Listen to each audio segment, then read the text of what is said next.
Okay, somebody out there needs to hear this today.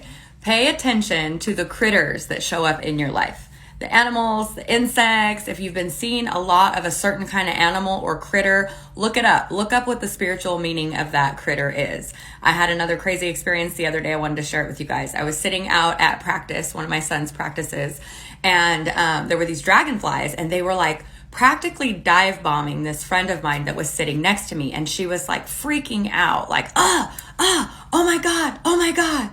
Now, I've been doing this long enough to know that certain critters don't just dive bomb you, right? Insects kind of do their own thing. You may see them, they may pass through, but these were really trying to get her attention. So I was like, those are actually a good omen. And I explained what they meant, and we looked them up, and I shared it with her.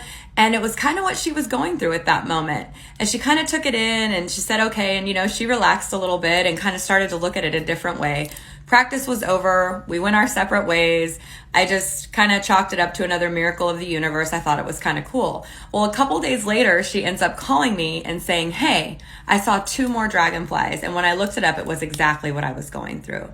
So never underestimate the power of the universe and the magical things that are happening around you all the time. You got a bunch of ants in your bathroom? Well, what do ants mean? You're finding certain critters in the garage? Well, what do they mean?